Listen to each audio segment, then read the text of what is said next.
Fáilte, welcome to a week in the life of a Gaelic writer. This week I'm going to be talking about books about writing and how to write. But first, two important announcements. The first of which is an Ballach Big Yeistegek Dorsen, Edinburgh launch, Friday the 20th of April at the Quaker Meeting House on Victoria Terrace in Edinburgh. From 5:30, we'll probably kick off at about 6. It's free. You can book a place through Eventbrite, or you can ring up Lua Press, or you can just turn up. I'm sure that'd be fine too. I'll put all the details on my website and you can click through and put that in your diaries.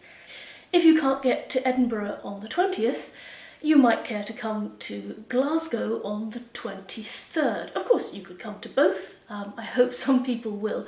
The 23rd of April is World Book Night, and the Gaelic Books Council has organised an event at their shop that evening, and I will be taking part in that along with Mary E. Niscleorge, who also has a new book out, A Nahar le Da Hul Yarak, and those of you who follow my channel may have seen that I made a Crimecan video about A Nahar le Da Hul Yarak earlier this week.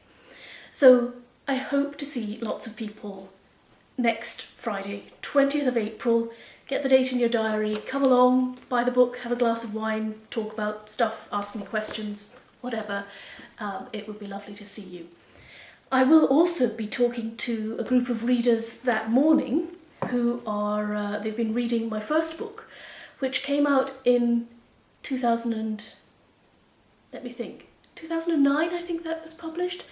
So it's quite strange to be looking back at some of my oldest stories in preparation for that event, but it's going to be great fun to meet them, so I'm looking forward to seeing Richard and everyone else in the group. So, to the subject of this week's video on a week in my life, I have been spending some time this week, because this has been a much more relaxed week. I've had lots of time to write and I've actually got loads done, which is great. So I have taken this opportunity to have a look at some books about writing. Do you need to read books about how to write in order to be a writer? Don't we already have an instinct to tell stories? Well, possibly, yes. In fact, definitely yes. And that's what most of these books say. I've got a selection of books here. I have loads more that I can't readily find. One day I will tidy these shelves. One of these days, here we have David Mamet. David Mamet, Writing in Restaurants, The Art of Dramatic Writing by someone whose name I can't pronounce properly. Stephen King on writing. The Hero with 1,000 Faces, Joseph Campbell. I'm just realising, actually, as I look at the monitor, that all of these are reflecting badly in the sunlight, so I hope you can see them. And this is a particular favourite of mine, Christopher Vogler, The Writer's Journey, which draws a lot on Campbell. But the book that I have been reading this week, or rather rereading, is Into the Woods by John Yorke. This is a much more recent addition to this category of books that analyse stories and structure. It was published only about 5 or 6 years ago, so it cites some much more recent examples, and it also analyses some of the other people who have written books about structure. John Yorke, of course, draws on his many years of experience in writing for television. The thing that I find useful about reading books like this, and I don't do it all the time, because if you start with a formula and try to fit your idea to the formula, you're approaching it the wrong way round, I think. We have an instinct to tell stories, and that's what a lot of these books point out. That's why stories tend to take similar shapes. But the thing I find useful is that if you have an idea that you're working on and somehow it just isn't, it's not fitting together, something seems to be missing, the stakes aren't high enough, or you don't quite understand why your character's doing this and what do they really want, then it can be useful to peg your story against one of these story structures that have been identified. And this is something that John Yorke keeps coming back to in Into the Woods. The idea that stories are, that they fall into these structures because they are universal.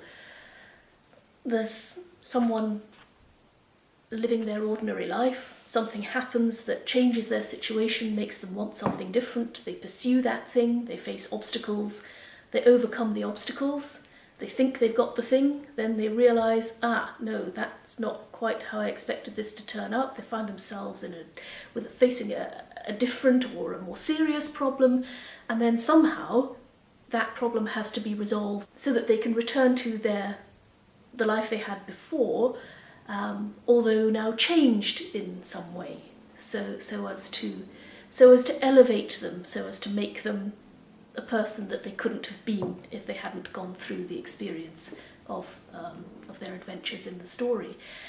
And it can sound quite.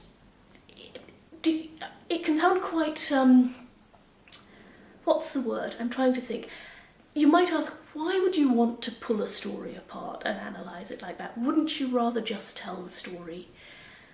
Yes, you would, but it's sometimes tricky to get things to work. And, of course, when you're reading stories that have been published or you're watching films that have been made, you're watching the finished product or reading the finished product, and all these problems have been dealt with. And if for some reason they haven't been dealt with, you feel it. You think, yeah, I kind of liked it, but I didn't really understand that thing that happened at that point. Why was that? So if you find yourself leaving the cinema or closing the book wondering what happened there, it's because we all have this idea about how stories work and don't work. So it's just good, I think it's a good discipline as a writer to take a step back and think about what other people say about the craft and the art, and to hold that up against your own work and ask yourself, am I complying with these structures? And if I'm not, is that a good thing or a bad thing? It could be a good thing. So yes, it's good to reflect, and I would thoroughly recommend this book, Into the Woods by John Yorke. But as I said, there are lots of others, and they've all got something to recommend them. But even when you take on board everything they have to tell you, ultimately you're still going to have to trust your instincts as a writer. It's slightly circular. And of course, it's not just about you as a writer, because by the time you've finished something and you're happy with it, there will be editors and there will be other people who read it and they'll have ideas too, and you might end up changing everything completely. But that's another story. So that's what I've been up to this week.